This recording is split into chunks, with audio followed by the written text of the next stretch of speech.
자, 그 다음에 이제 이 세 번째, 원가, 제약 요건, 포괄적인 제약 요건이죠.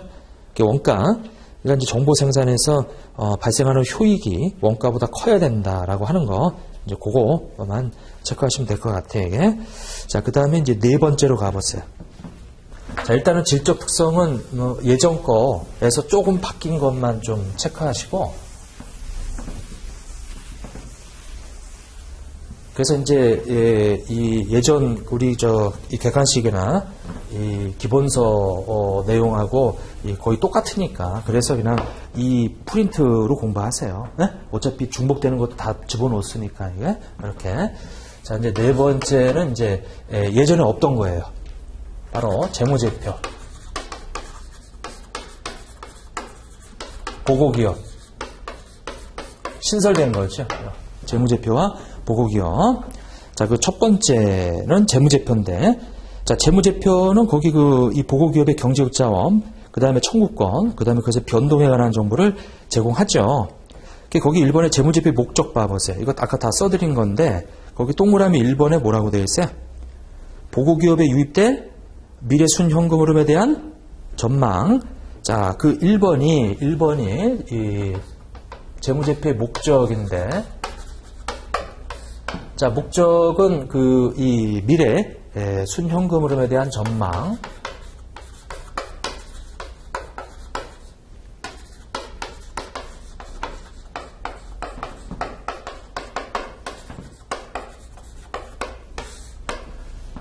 자, 일단은 재무 상태표예요.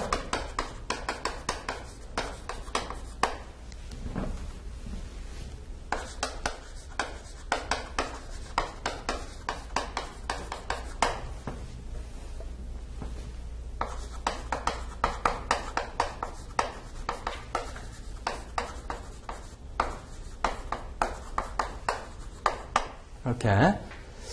자, 미래 순현금으로 대한 전망 해가지고, 이 앞에서 봤는데, 우리 경제적 자원과 청구권, 그 다음에 그것에 대한 변동분.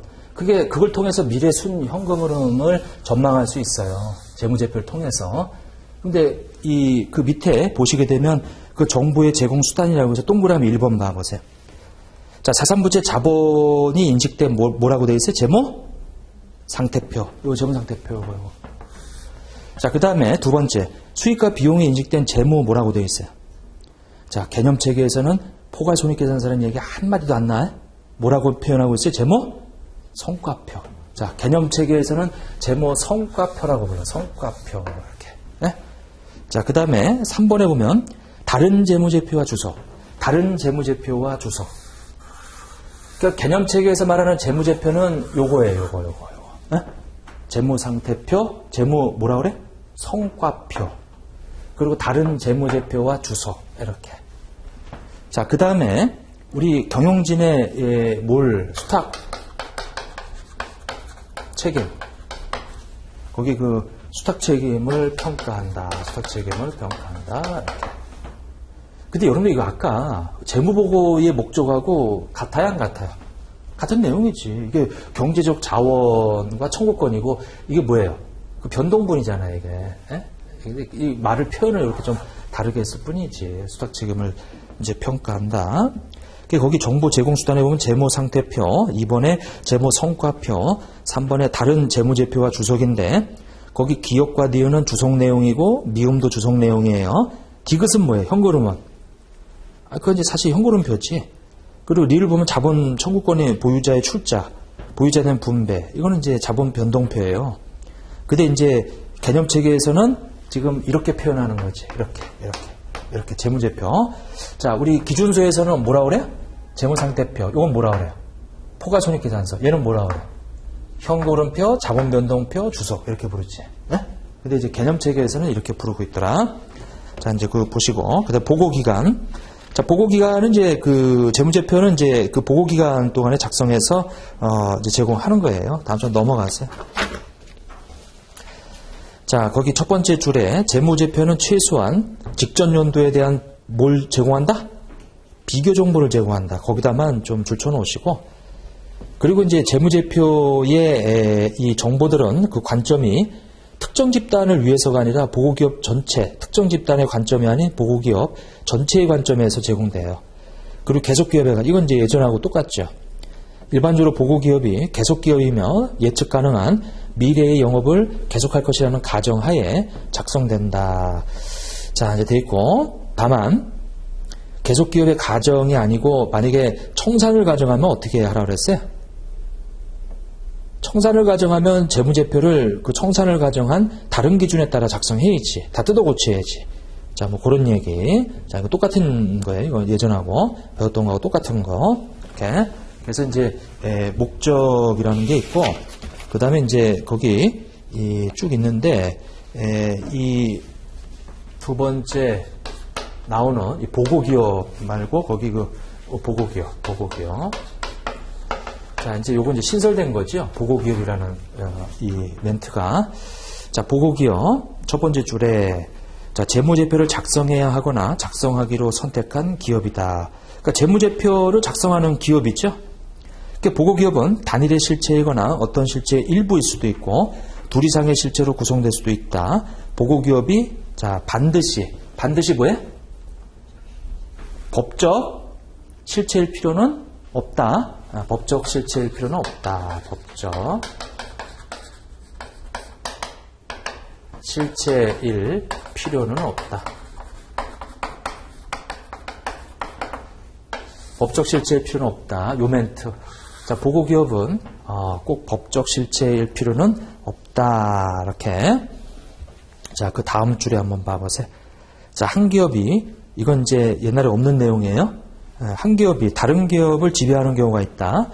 자, 보고기업이 지배기업과 종속기업으로 구성된다면, 자, 보고기업이, 자, 이 재무제표를 보고하는 기업인데, 이 보고기업이 만약에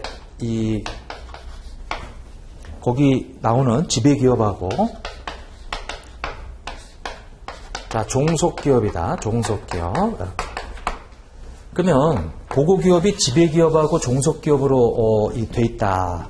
자, 보고기업이 지배기업과 종속기업으로 구성된다면 그 보고기업의 재무제표는 요때 재무제표는 이걸 무슨 재무제표라고 그래? 무슨 재무제표라고 한다? 연결재무제표라고 한다. 이렇게 연결재무제표라고. 연결재무제표다. 자, 그런데 그 뒤에 있는 멘트. 자, 보고기업이 지배기업 단독인 경우. 자, 보고기업이 요 지배기업 요 단독인 경우. 자, 그걸 보고 여기 앞에 연결 앞에 뭐가 붙어 있어요? 비연결 재무제표라고 불러요. 이렇게. 비연결 재무제표라고 부른다. 자, 근데 이거는 개념체계에서 이렇게 부르고 원래 기준수에서는 사실은 요 지배기업이 이 A 회사고 종속기업이 B 회사면 연결 재무제표는 A하고 B를 합친 거예요. 그러니까 이제 보고기업이 지배기업과 종속기업으로 다 구성되어 있지. 이게? 근데 여기 보고기업은 이 지배기업 단독의 이 재무상태만 나오는 그 재무제표예요. 이제 이걸 보고 우리는 거기 별도 재무제표라고 불러요. 기준수에서는. 자, 이렇게 되어 있고. 그 다음에 그 다음 거.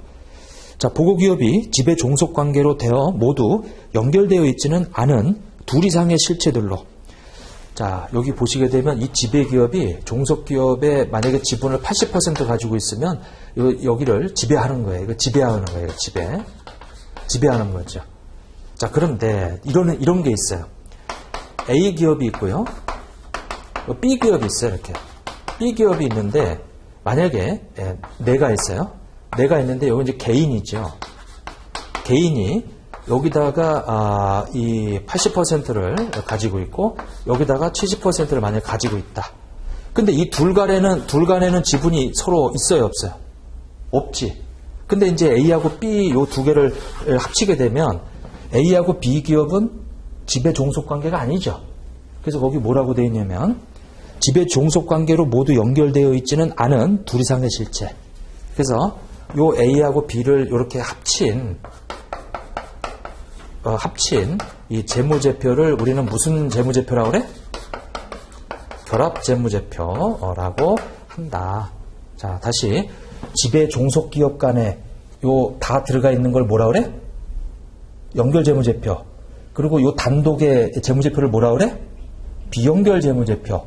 지배 종속 간의 관계가 아닌 두 기업 간에 결합되어 있는 재무제표. 결합 재무제표. 이 세 가지만 좀 구분해 주세요. 네? 자, 연결 재무제표는 지배 종속 간에 있는 이 회사가 다 들어가 있어요. 그리고 비연결 재무제표는 이 지배 기업의 그 단독의 이 재무제표예요. 그리고 여기는 뭐예요? A하고 B 간에 서로 지배 종속 관계가 아니에요. 근데 합쳐놓은 거를 뭐라 그래? 결합 재무제표 이렇게 부른다. 자, 이제 거기까지만 봐주시고, 그래서 일단 새로 신설된 거는 재무제표의 종류가 뭐가 돼요? 재무상태표 또 재무성과표 또 다른 재무제표와 주석으로 되어 있다. 그리고 보고기업은 법적 실체의 필요는 없어요. 근데 지배 종속으로 되어 있는 그 구성되어 있는 재무제표를 연결 재무제표, 지배기업 단독의 재무제표를 뭐라 그래? 비연결 재무제표, 지배 종속 간의 관계가 아닌 두 기업 간의 결합되어 있는 재무제표를 뭐라 그래요? 결합 재무제표라고 한다. 이렇게. 자, 그 다음에 이제 다섯 번째. 자, 그 재무제표의 요소예요.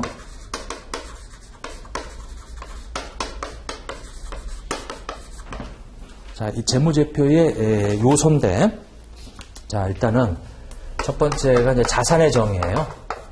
자, 자산은 자, 과거 사건의 결과,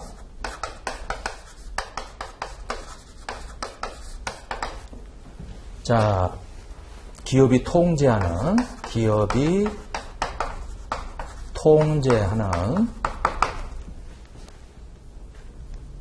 경제적 자원을 말한다. 현재의 경제적 자원. 자, 과거 사건에 의해 기업이 통제하는 현재의 경제적 자원을 우리는 자산이라고 한다. 자, 우리 개정되기 전까지는 어떻게 됐었죠? 과거 사건의 결과 기업이 현재 통제하는, 똑같네 여기까지는. 근데 미래 경제적 효익의 유입이라고 그랬는데 그게 빠지고 뭐예요? 현재의 뭐? 경제적 자원. 그러니까 이 얘기 무슨 얘기냐면 미래 경제적 효익이 있든 없든 현재 경제적 자원이 있으면 자산이다 이거예요. 네? 바뀐 거예요 이거? 이렇게. 자, 근데 여기서 거기 그 경제적 자원이라는 게 뭐라고 또 돼 있어요? 경제적 효익을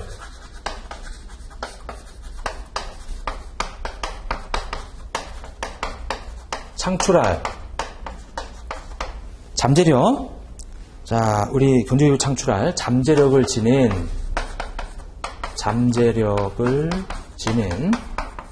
뭐다? 권리.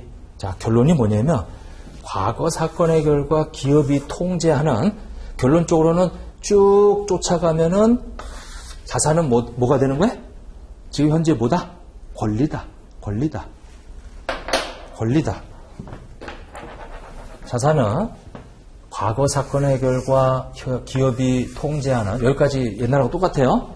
근데 미래 경제적 효익의 유입이 기대되는 자원, 그게 없어지고 뭐예요? 지금 현재의 뭐? 경제적 자원. 근데 이 경제적 자원은 뭐다? 경제적 효익을 창출할 잠재력을 지닌 권리다. 이렇게. 권리다. 결국은 사실 그 재무제표 요소는 여러분들 시험에서 예전에 규정도 한 번도 나온 적이 없어 사실은. 기출문제를 보면. 근데 이제 여기가 전면 개정이 돼가지고 이거를 언급을 안 할 수도 없고. 이렇게. 자, 근데 부채를 봐보세요. 부채. 자, 과거 사건의 결과 똑같아요. 과거 사건의 결과. 자, 기업에 뭐라고 되어 있어요? 경제적 자원을 뭐 해야 돼요? 이전해야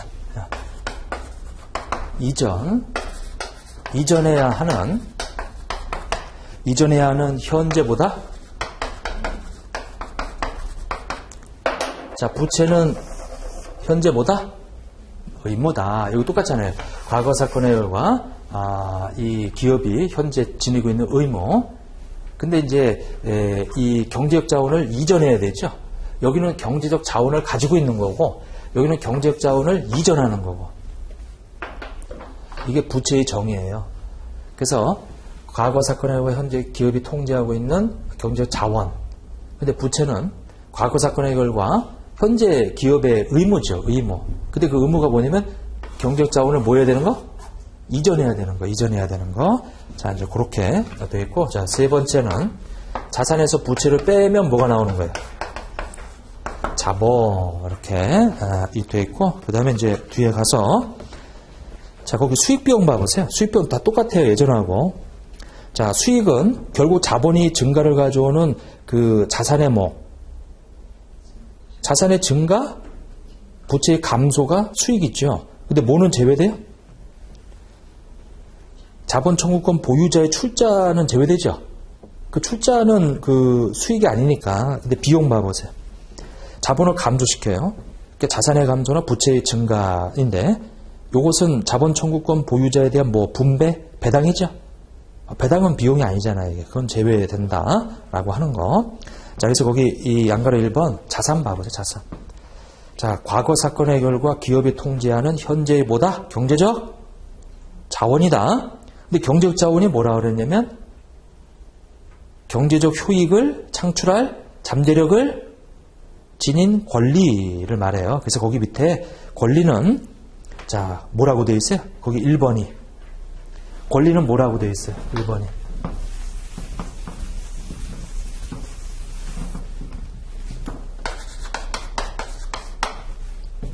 자, 권리. 이것은 이 경제적 효익.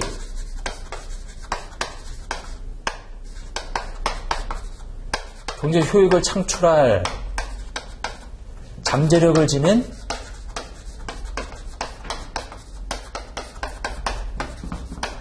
권리. 네, 이렇게 되어 있어요. 자, 권리. 자, 그래서 거기 경제적 효익을 창출할 잠재력을 지닌 이 권리. 요것은 이제 경제적 자원에 대한 얘기였죠. 경제적 자원은 경제적 효익을 창출할 잠재력을 지닌 권리인데 여기서 말하는 이제 이 권리라고 하는 것을 이제 설명을 하는데 그러니까 두 가지로 좀 나눠서 자, 첫 번째 기업은 뭐예요? 다른 당사자의 뭐에 해당하는 권리? 다른 당사자의 뭐에 해당되는 의무에 해당하는 권리.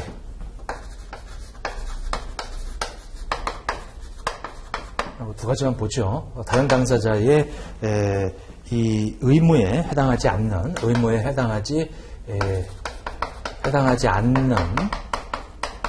권리. 이렇게 두 가지로 나누는데 이건 뭐죠?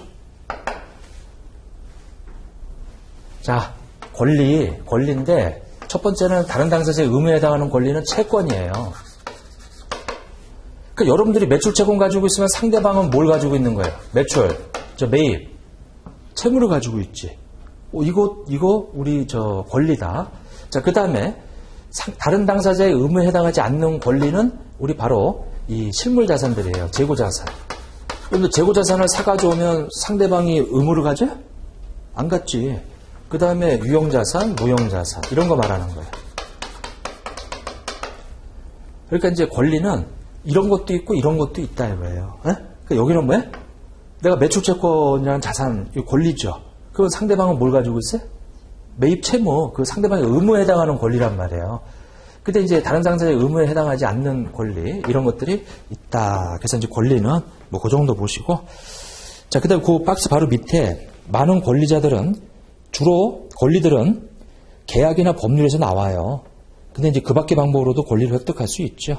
그러니까 이제 자가창출, 개발비라든지 이런 자산은 계약이나 법률에 의해서 생기지 않는 권리죠. 자, 그 다음에 그 다음 문단에 기업의 모든 권리가 그 기업의 자산이 되는 것은 아니에요. 그러니까 이제 이 권리 중에서 이제 이 잠재력이 있는 거 그리고 기업이 통제하는 것만 이제 자산이 되는 거고, 그 다음 문단 기업은 기업 스스로부터 경제적 효익을 획득하는 권리를 가질 수는 없다. 그러니까 이제 기업이 스스로 발행한 주식을 내가 되사면은 그건 자기 주식인데 그거는 자산이 아니다 이거예요. 그건 자산이 아니다.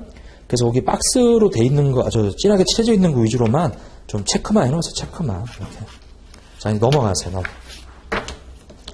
자, 이제 권리해서 첫 번째는 이 상대방한테 의무가 발생하는 권리가 있고 의무가 발생하지 않는 이제 권리가 있는데 이런 권리들은 주로 법률이나 계약에서 주로 발생을 해요. 근데 물론 이제 그 밖의 방법으로도 발생할 수 있어요. 이게. 근데 이제 기업 스스로 이 권리를 인식할 수는 없다. 이거 잡을 수는 없다. 왜냐면 이제 자기가 발행한 자기 주식을 내가 샀을 때 그거 이제 자산으로 잡지 않는다 이거죠. 자, 그 다음에 두 번째 경제유익을 창출할 잠재력인데, 자, 그 첫 번째 줄에 보시게 되면, 자, 경제적 자원은 경제조익을 창출할 잠재력을 지닌 권리이다. 잠재력이 있기 위해 권리가 경제유익을 창출할 것이라고 확신하거나 그 가능성이 어떻게 돼야 된다? 높아야 하는 것은 아니다. 지금 현재 매출 채권을 가지고 있어요. 그러니까 이제 물건을 팔아서 지금 여기 다른 당사자의 의무, 그러니까 매입 채무죠.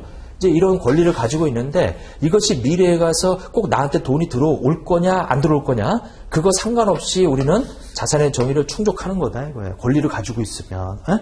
근데 예전에는 어떻게 했냐면 이것이 미래 경제적 효익의 유익 가능성이 높아야만 이걸 자산을 잡았단 말이에요. 근데 지금 왜? 그 가능성이 높든 높지 않든 일단은 정의 충족한다. 가능성이 높아야 하는 것은 아니다.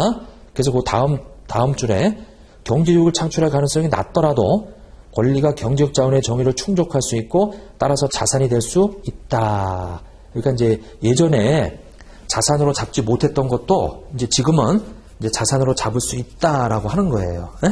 이게 이제 그렇게 돼 있고, 그러니까 이제 예전에 이제 이런 거는 자산 잡을 수 없었어요. 로또를 사요. 과거 사건의 결과 내가 로또를 샀죠. 이제 그것의 미래 경제 효익의 유익 가능성이 굉장히 낮기 때문에 로또는 자산으로 안 잡았단 말이에요. 근데 지금은 이제 그런 이 잡지 않았던 것도 지금은 포함시켜서 잡을 수 있게 개념 체계를 좀 바꿔놨지, 이거를. 네? 이렇게.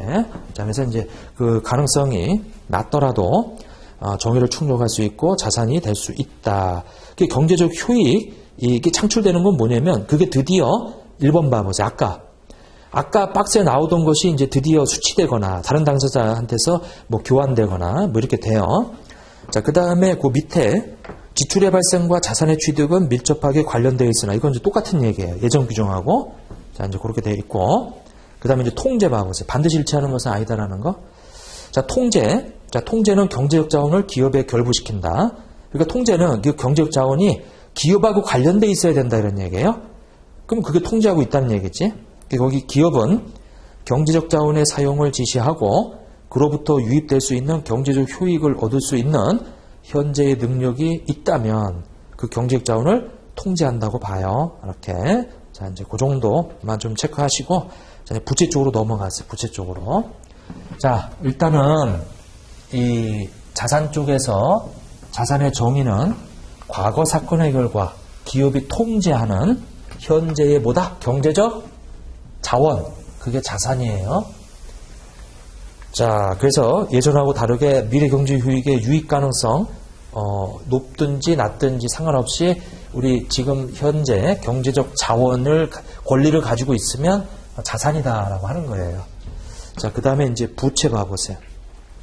자, 부채는 거기 세 가지만 좀 외워주세요. 부채가 충족하려면 세 가지 조건이 필요한데 기업한테 뭐가 있어야 된다? 의무가 있어야 돼요. 그리고 그 의무는 뭘 이전하는 거예요? 경제적 자원을 이전하는 거예요. 그리고 의무는 과거 사건의 결과로 존재하는 거죠. 그러니까 이 세 가지를 충족하면 그게 부채다. 자, 첫 번째, 기업한테 의무가 있다는 거. 자, 다음 장 넘어가서. 자, 의무라고 하는 것은 선택이 아니죠. 거기 맨 위에 보면 의무란 기업이 회피할 수 있는 능력이 없는 걸 말하죠. 의무가 기업이 회피할 수 있으면은 그 선택이잖아, 이게. 누구든 회피하겠지. 그러니까 회피할 수 없어야 돼요. 그게 의무지. 그게 의무다.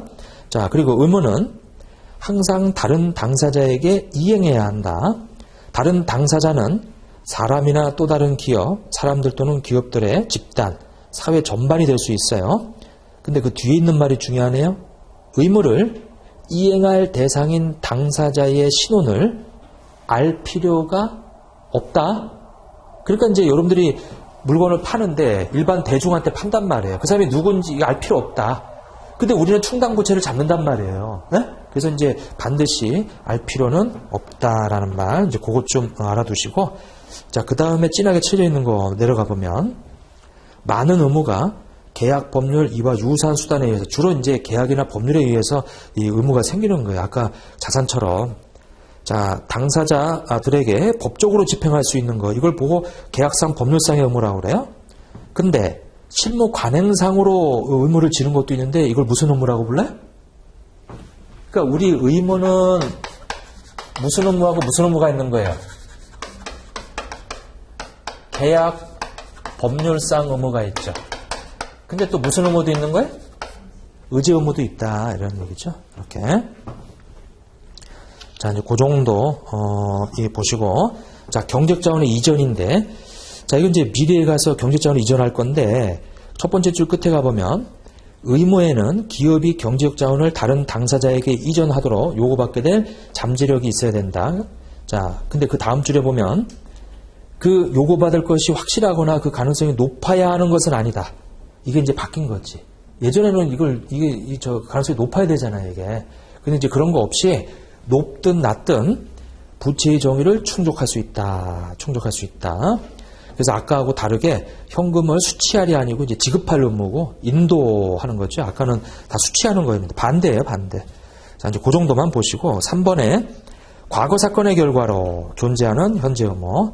그러니까 이제 달라진 건 뭐예요? 과거 기준서에서는 과거, 현재, 미래 따졌잖아요, 이게. 예? 근데 이제 지금은 현재 가지고 있는 의무, 현재 경제적 자원, 이제 권리이다. 미래 경제적 효익의 유익 가능성이 높든 낮든 자산의 정의를, 부채의 정의를 충족한다. 자, 이제 다음 장으로 넘어가서 자, 거기 뭐 양가로 3번에 자산 부채에 대한 회계 단위라고 뭐 이렇게 나와 있는데 그 회계 단위는 첫 번째 줄에 권리나 권리의 집합, 의무나 의무의 집합 또는 권리와 의무의 집합 뭐 이렇게 돼 있죠. 회계 단위는 바로 개정 과목 얘기하는 거예요. 개정 과목. 그 여러분 만약에 건물을 취득해요. 자, 건물 취득하면 건물에는 그 건물을 사용할 수 있는 권리도 있고 건물에 대한 소유권도 있고 권리가 몇 개가 있어요, 지금? 권리가 몇 개가 있어요? 2개가 있지. 그 자산은 권리라고 했는데 근데 중요한 거는 회계 단위는 바로 이 권리의 집합으로 해서 그냥 우리는 개정 과목 뭐라고 처리한다? 건물이라고 처리한다. 에?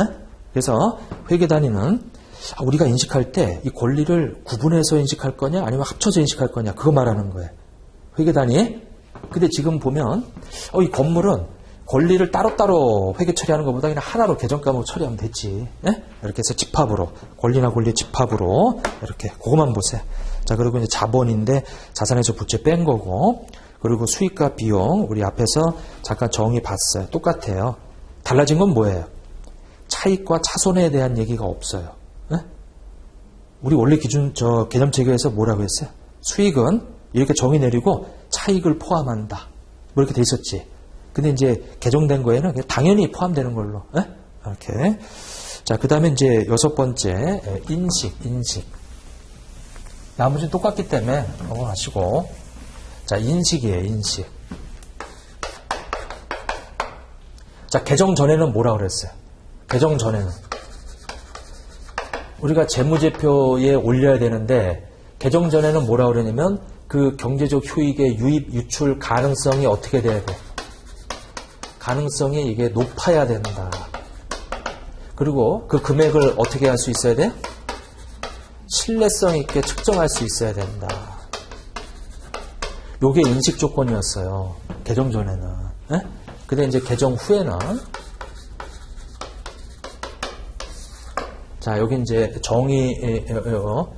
정의를 충족하고 그 다음에 이제 인식 요건을 충족하고 이렇게. 근데 이제 개정 후에는 우리 앞에 정의를 충족하고 그 다음에 가능성이 높든 낮든 목적 적합하고 그 다음에 이제 충실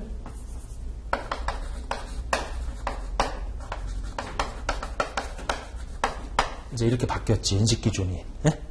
이렇게. 자, 정의를 충족하고 뭐 하면 돼요? 목적 적합하고 뭐 하면 돼요? 충실하게 표현할 수 있으면 인식해라. 그게 무슨 얘기냐면 목적 적합하고 충실하게 표현할 수 있으면 가능성이 낮더라도 자산부채로 잡아라 이거예요. 네? 예전에는 가능성이 높아야 됐거든. 정의 충족하고. 네?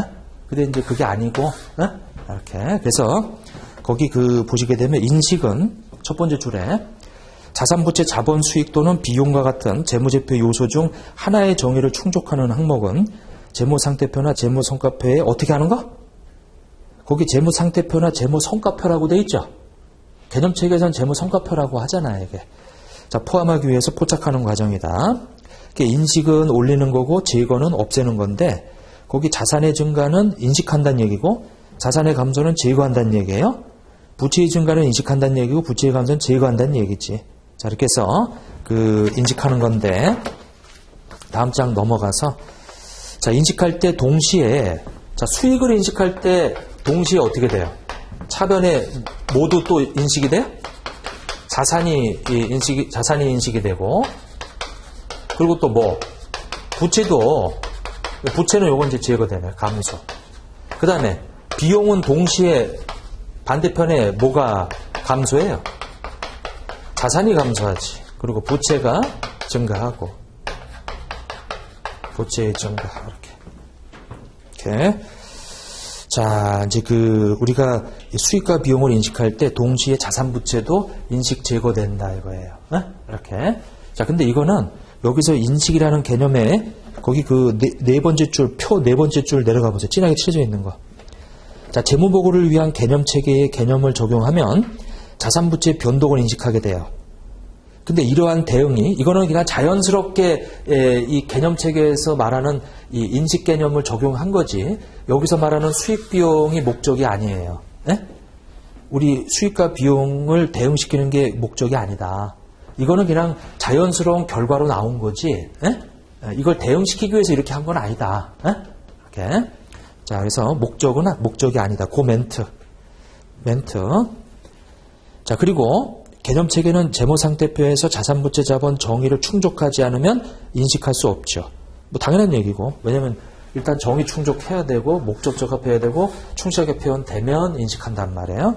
자, 이제 양가로 이번에 인식 기준 봐보세요. 인식 기준. 자, 인식 기준. 뭐라고 되어 있어요? 정의를 충족하고 재무제표 이용자들한테 뭐 하고? 목적 적합하고 또 어떻게? 충실하게 표현이 되면 인식한다. 네? 이렇게 바뀌었어요. 이렇게. 자, 예전에는 이제 이랬는데 이제 그게 아니고 이렇게 바뀌었다.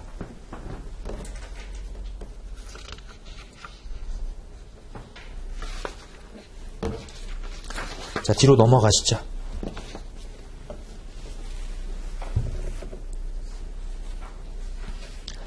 자, 그냥 하나만 일단은 이게 제 주 골자니까 요걸 좀 보시고 그 다음 장에 가보면은 동그라미 1번 존재 불확실성 있고 2번에 경제유익의 낮은 유익 가능성과 유출 가능성인데 그 멘트 하나만 줄쳐놓으세요. 줄쳐져 있죠. 진하게. 경제적 효익의 유익 가능성이나 유출 가능성이 낮더라도 뭐는 존재할 수 있다? 자산이나 부채가 존재할 수 있다. 예전에는 높아야 됐거든. 근데 지금은 그 가능성이 낮더라도 뭐 할 수 있으면 목적 적합하고 뭐 할 수 있으면 충실하게 표현된 거면 그건 재무제표에 표시해라 이런 얘기예요. 이렇게. 자, 그래서 이제 그거 하나만 좀 줄쳐 놓으시고 그 다음에 제거. 인식이 있고 그 다음에 제거. 자, 제거는 인식의 반대예요. 제거는 인식의 반대다. 이건 재무제표에 기록하는 거고 이건 재무제표에서 제거시키는 거고 거기 인식된 자산이나 부채를 일부러 삭제하는 거죠. 첫 번째 자산은 언제 삭제예요? 거기 진하게 칠해져 있는 거. 통제를 뭐 했을 때? 상실했을 때. 부채는 언제 제거시켜요? 더 이상 부담하지 않을 때. 그 멘트. 자, 그 다음에 이제 측정으로 한번 가보시죠. 측정.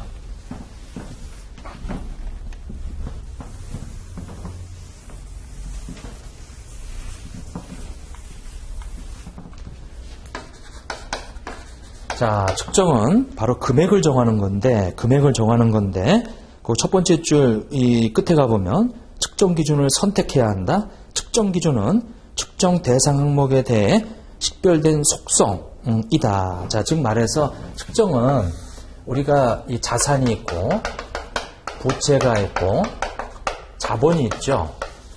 그리고 이제 수익과 비용이 있어요. 이렇게. 수익과 비용이 있는데, 바로 여기 금액에다가 이 금액을 뭘로 정할 거냐, 이제 그 얘기예요. 자, 그래서 이 다음 장 넘어가 보면은 어디냐면은 뒤에 쭉 가보세요. 뒤에 쭉 가서 측정 맨 뒤쪽에 가보세요. 맨 뒤쪽에. 왜냐면 이제 나머지 내용들은 그 기준서에 있는 내용들을 좀 놓았는데 너무 좀 과해, 이게. 정리가 필요할 것 같아서 제가 표로 만들어 놨어요, 이게. 자, 그 뒤에 거 한번 봐보세요. 자, 일단은 우리 측정은 역사적 원가라고 하는 거하고 현행 원가라고 하는 두 가지로 나눠져요. 현행 가치라고 해서. 이렇게. 두 가지로. 자, 내용은 옛날하고 거의 똑같다. 다만 바뀐 거 하나만 좀 말씀을 드릴게요. 자, 옛날에는 어떻게 썼냐면은 개정되기 전에는 이 역사적 원가, 그 다음에 이제 현행 원가, 그 다음에 이제 우리 그 사용 가치, 이행 가치 뭐 이런 게 있었고요. 그 다음에 이제 공정 가치. 근데 지금 개정된 거는 역사적 원가, 현행 가치 이렇게 두 개로. 근데 이 현행 가치가 다시 이 현행 원가, 그 다음에 이제 사용, 이행 가치, 그 다음에 이제 공정 가치. 이렇게. 지금 얘는 지금 역사 원가 현행 가치라고 해서 현행 가치를 다시 몇 개로 나눴어요? 세 개로 나눠놨지, 이게. 자, 그런데, 이제 역사적 원가는, 이제 개정된 걸로 말씀드리면은, 이제 자산과 뭐예요? 자산과 뭐? 부채. 자산과 부채지. 자, 거기에서 역사적 원가는 취득, 우리가 취득 시점에 뭐 한 거? 취득 시점에 뭐 한 거? 지급한 대가. 자, 거기다가 뭘 더해줘요? 거래 원가를 더해주지. 자, 이게 이제 역사적 원가예요. 역사적 원가, 이렇게. 이렇게. 예전하고 똑같아, 이게. 이 지급한 대가. 그러니까 이제 우리가 취득할 때 지급한 대가에다 뭐 더해줘요? 부대비용 더해줘야지. 이게 역사적 원가 자산. 근데 부채는 어떻게 될까? 부채는 이제 처음 빌려올 때, 처음에 인수할 때, 거기 이 인수 시점에 수취한 대가. 근데 부채는 부대비용 발생하면 어떻게 해줘야 돼? 빼줘야지. 돈 들어온 거고 나간 거고. 얘는 나간 거잖아요, 이게. 이게 이렇게 돼 있다. 자, 그 다음에 현행 원가 봐보세요. 자, 우리 현행 원가 어떻게 배웠죠? 이거는 과거 시점에 취득한 시점이고 얘는 뭐예요? 지금 현재 시점에서 똑같은 거 취득한다며 지급할? 그러니까 여긴 지급한인데 여기는 이제 가정하는 거. 지급할 뭐예요? 대가. 지급할 대가 플러스 거래 원가. 이게 이제 현행 원가예요. 현행 원가. 그리고 이제 요게 좋아졌지. 예전에는 요거를 지금 과거 시점에서 빌려온 거고 과거 시점에 사가져온 건데 요거 현행 원가는 지금 시점에서 산다면, 근데 요것이 지금 시점에서 상환한다면이었어요, 예전에는. 근데 그게 앞뒤가 안 맞으니까 여기도 똑같이 지금 시점에서 수치 할로 일치시켜놨지. 예전에 이거 달랐어요. 제가 요것만 좀 주의하자 이렇게 했는데 이게 앞뒤가 안 맞으니까 이걸 일치시켜놨어요. 그 뭐야? 지금 시점에서 빌려온다면. 예전에는 지금 시점에서 갚는다면이었단 말이에요, 이게. 지금 시점에서 빌려온다면 그 대가. 그 다음에 뭐예요? 거래 원가. 이렇게 되겠지. 자, 그 다음에 사용가치. 이건 자산이에요, 자산. 자산. 요거는 이제 그 자산을 사용함에 따라서 얻게 되는 미래 캐시플로우. 미래 캐시플로우 있죠? 미래 캐시플로우의 뭐예요? 현재 가치지. 이렇게. 자산으로 보면. 그러면 부채는 뭐예요? 자산의 사용을 통해서 캐시플로우가 들어오는 거고, 부채는 뭐예요? 부채는 미래에 갚아야 되는 거잖아요, 이게. 예? 그래서 거기 이행할 때 미래의 이행시 캐시플로우의 현재 가치지. 현재 가치. 이렇게. 자, 요거는 이제 사용을 통해서 이제 요거 앞에다 수치할이라고 써놓죠. 미래 이제 수치할, 미래 캐시플로우. 여기 이제 앞으로 이행시, 이건 지급할이라고 좀 이해를 위해서 좀 써놓는 게 낫겠어요, 이게. 캐시플로우. 이렇게 되어 있다. 자, 그 다음에 이제 공정가치. 자, 공정가치. 자, 이것은 이제 자산을 이제 매도할 때, 자산 매도.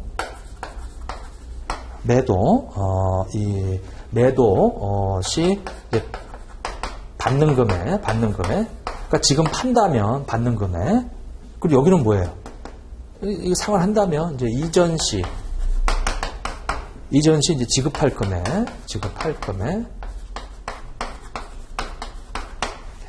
자, 지금 말하는 거예요. 현재. 지금 만약에 팔아버린다면 받는 금액. 지금 갚는다면 지급할 금액. 이렇게. 여기는 이제 미래 캐시플로우의 현재 가치, 미래 지급할 금액의 현재 가치. 이건 이제 미래 수취할 금액의 현재 가치. 이렇게 돼 있다. 이렇게 돼 있고. 자, 역사적 원가하고 현행 원가는 개념이 뭐예요? 이거는 사가지고 온다면, 이건 이제 팔아버린다면, 여기는 이제 갚아버린다면, 여기는 빌려온다면, 네? 그러니까 처음 나한테 들어오는 거고, 얘는 뭐예요? 팔아버리는 거지, 이거는. 네? 그러니까 얘는 가치로 돼 있어요. 팔아버리는 거는. 여기는 내가 사가지고 오는 거지. 그러니까 여기하고 헷갈리면 안 돼, 이게. 네? 요것도 지금 시점이고, 이것도 지금 시점이잖아요, 이게. 근데 얘는 뭐예요? 사가지고 온다면, 얘는 뭐고? 팔아버린다. 네? 자, 해서 이제 그 특정에 대한 얘기도 좀 알아두시고요. 다만 여기는 공정가치는 이 거래 원가가 포함되어 있지 않아요. 거래 원가 반영하지 않는다. 자, 거래 원가 반영하지 않아요. 거래 원가 반영하지 않는다. 이렇게 봐주시고. 자, 이제 그 정도만 이 체크하시죠. 그 뒤에 거는 이제 부수적인 거라 넘어가시고. 자, 그 뒤에 우리 1번 문제를 한번 봐보세요. 1번 문제. 자, 뒤에 문제 봐보세요. 개념체계 위상과 목적에 대한 설명이다. 틀린 거. 제가 이거 주제별로 그냥 문제에 주의해야 될, 여기 있는 이 예문들은 다 중요한 것들만 해가지고 한번 만들어 봤어요. 네? 이렇게 앞에서 뽑아서. 자, 1번 보면 개념체계는 회계기준이 아니죠. 어떠한 내용도 회계기준이나 회계기준의 요구사항에 우선하지 않아요. 자, 2번 기준수에서 개념체계 관점을 벗어나 요구사항을 정하는. 그 기준수에서 개념체계하고 상충되는 걸 만약에 정하면은 그 결론 도출 근거에 대한 일탈에 대해서 설명할 수 있어요. 자, 세 번째, 개념체계는 수시로 개정될 수 있으며 이에 따라 회계기준도 개정돼야 할 것이다. 맞아? 개념체계가 개정이 됐다고 해서 기준수어를 개정해야 되는 건 아니잖아요, 이게. 에? 답은 몇 번? 3번이 됐죠. 자, 4번에 보면은 이제 기준위원회에서 재개정하는 데 도움을 주고, 5번에 보면 회계기준이 없거나 회계정책 선택이 허용되는 경우에 작성자가 우리가 일관된 회계정책 개발하는 데 도움을 주죠. 자, 2번 문제 봐보세요. 자, 유용성, 한계에 틀린 거. 1번. 일반 목적 재무보고의 목적은 현재 및 잠재적 투자자, 대여자, 기타 채권자, 이 사람들한테 의사결정할 때 유용한 정보를 제공하는 거죠. 2번. 재무보고서는 정확한 것보다는 상당 부분 추정, 판단, 모형에 근거해요. 자, 경영진은 필요로 하는 재무보고, 우리 내부에서 구할 수 있죠. 일반 목적 재무보고에 의존할 필요가 없어요. 네 번째, 보고기업의 가치를 보여주기 위해서 고안된 거 아니죠.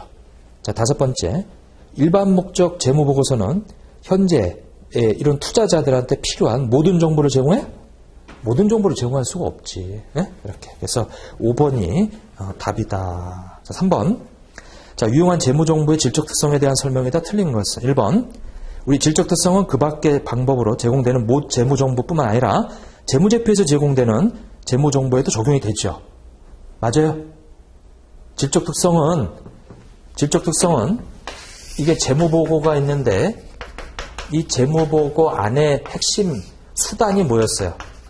핵심 이 수단이 재무제표였지. 그러니까 질적 특성은 여기도 적용되지만 그 밖의 방법으로 이 보고되는 거에도 적용이 된다. 자, 2번. 근본적 질적 특성을 적용하기 위한 가장 효율적이고 효과적인 절차는 경제적 현상을 식별하고 가장 목적 적합한 정보 유형을 식별하며 충실하게 표현할 수 있는지 결정하죠. 근데 그 결정할 수 없으면 어떻게 하라 그랬어요?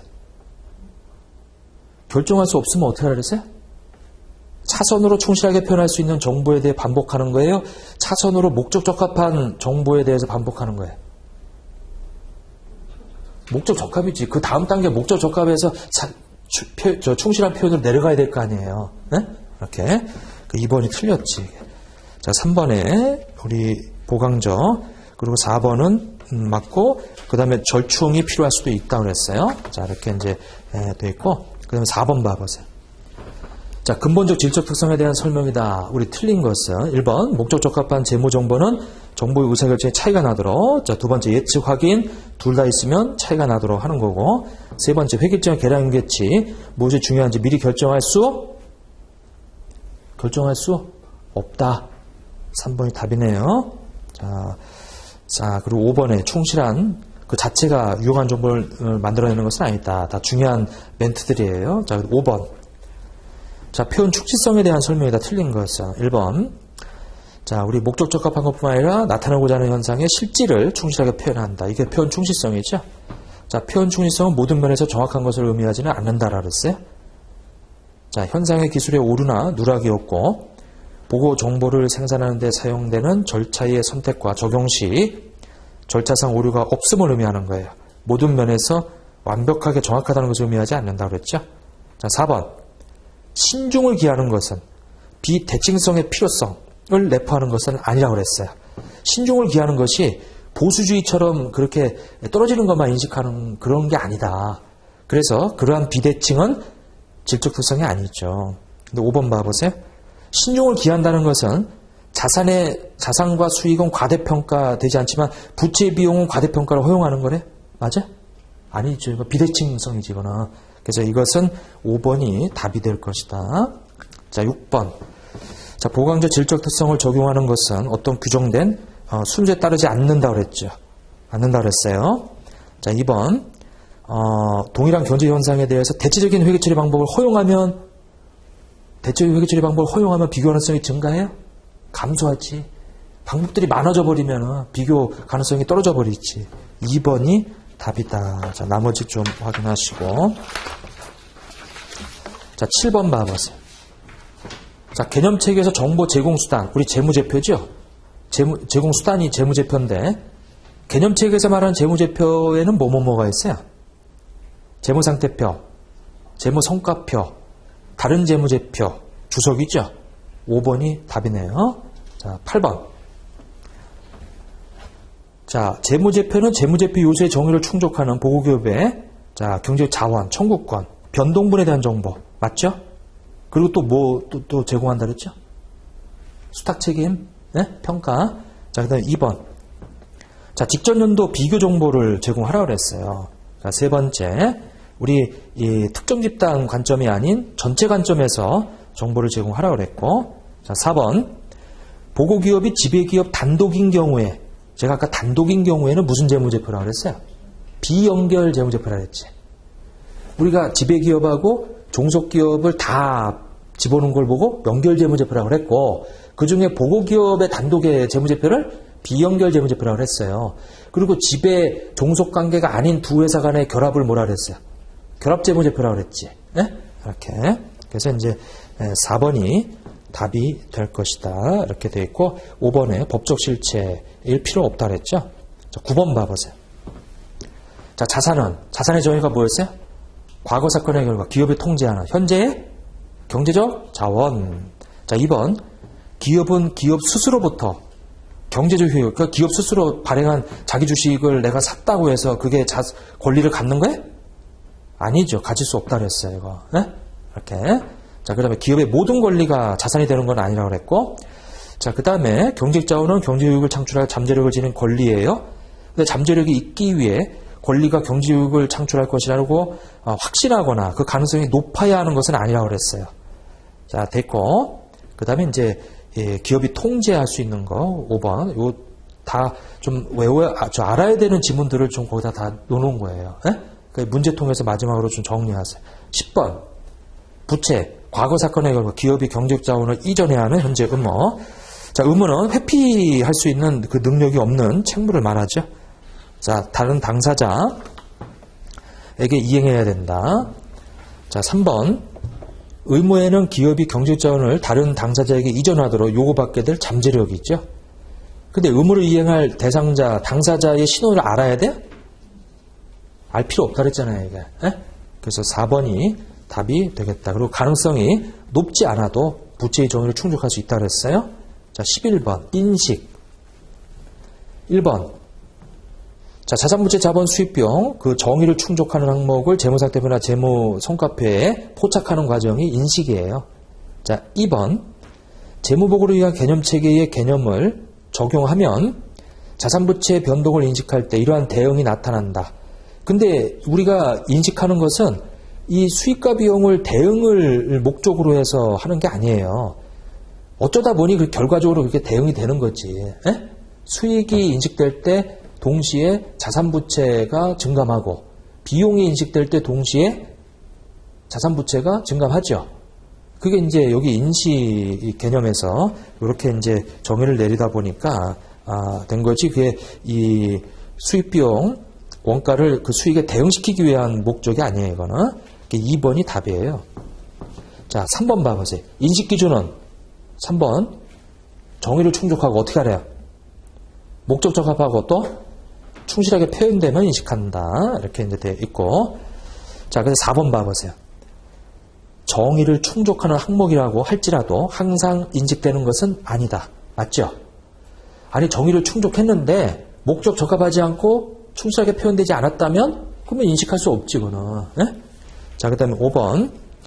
자산이나 부채 정의를 충족하는 항목이 인식되지 않더라도 자산 부채 정의를 충족하지 않으면 인식되지 않아요. 근데 기업은 그런 정보를 어디다가 표시할 수는 있어요. 주석에다 표시할 수는 있지. 이렇게. 자, 12번 봐보세요. 자, 역사적 원가. 자, 자산을 취득하거나 이때 지급한 대가와 거래 원가를 포함하는 거죠. 부채는 어떻게 돼요? 부채는 처음에 인수할 때 그 수치한 대가에 뭘 차감하는 거예요? 거래 원가를 차감한 거죠. 자, 3번. 자산부채의 역사적 원가는 필요하다면 시간의 경과에 따라 뭐 한다? 갱신되어야 된다. 자, 요 말은 무슨 얘기냐면 여러분들이 역사적 원가 취득 시점에 여기 건물이라고 잡았어요. 건물 10억이라고. 자, 근데 이런 역사적 원가는 나중에 감가상각을 통해서 이렇게 자꾸 바뀌죠. 그죠? 그러면 요 10억 역사적 원가는 그 이후에 이렇게 갱신된 역사적 원가로 표현된단 말이에요. 이렇게. 그래서 이제 처음 시점에 취득 시점에 이 측정 금액이 그대로 가는 게 아니고 그 이후에 이 갱신된다. 시간의 경과에 따라. 그러니까 주로 이제 감가라든지 이제 그런 걸 통해서 갱신되거나 또 손상도 있어요. 그래서 갱신되는 거예요. 4번. 역사적 원가는 자산의 손상. 자, 손상이 있죠? 이런 거를 제외하고는 가치 변동을 반영하지 않아요. 이게. 그러니까 이제 여기처럼 감가라든지 손상이라든지 이런 걸 통해서 반영해서 이거를 바꿔주는데 이거 말고 그 이외에 만약 가치 변동, 즉 공정 가치가 올라갔다. 그럼 이건 역사적 원가가 아니고 이제 공정 가치로 바꿔주는 거죠. 이거는. 그래서 이제 변동을 반영하지 않아요. 자, 5번. 역사적 원가 측정 기준을 금융자산과 금융물질에 반영하는 한 가지 방법은 공정가치로 측정하는 것이다. 공정가치로 측정하는 게 아니고 역사적 원가를 우리가 금융자산이나 금융물질 적용하게 되면 어떻게 갱신돼요? 걔네들은.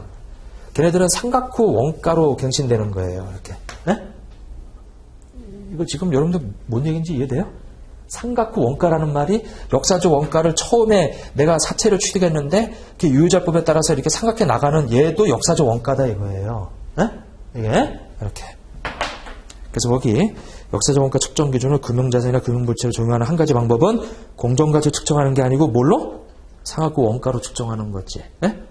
공정가치로 측정하는 것은 역사적 원가가 아니고 그 뒤에 나오는 현행가치예요. 네? 자, 13번 봐보세요. 자, 현행가치에 대한 설명이다. 틀린 것은.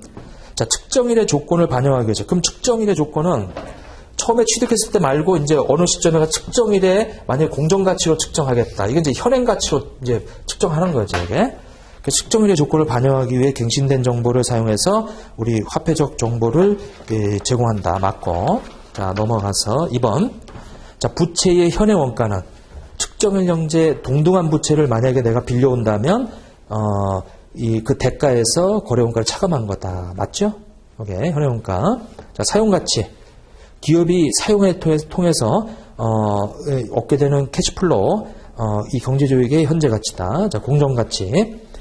자, 공정가치 측정일에 시장 참여자 사이의 정상거래에서 자산을 매도할 때, 받거나 부채를 이전할 때 지급하게 될 가격이 있죠. 이게 공정가치예요. 근데 거기다가 뭘 지금 포함하거나 차감하래? 거래원가. 제가 아까 거래원가 반영하지 말라고 그랬는데, 네?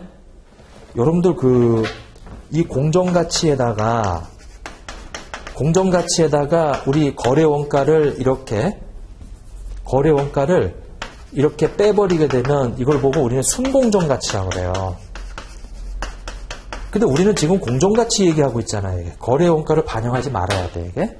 그래서 4번이 틀렸다. 4번이 틀렸다. 그 5번의 이행가치는 이제 내가 갚을 때 이 줘야 될 금액의 현재 가치를 말하죠. 그래서 여기까지 이 개정된 내용을 좀 한번 정리를 해봤어요. 그래서 기존에 공부하던 것은 그대로 하시면 되고, 거기 새로 바뀐 재무제표와 보고기여, 그 다음에 재무제표의 요소, 그 다음에 인식, 제거라는 것이 있는데, 그거는 지금 여기서 다뤘던 내용 정도만 좀 체크하시면 될 것 같아요. 자, 해서 특강을 마치도록 하겠습니다.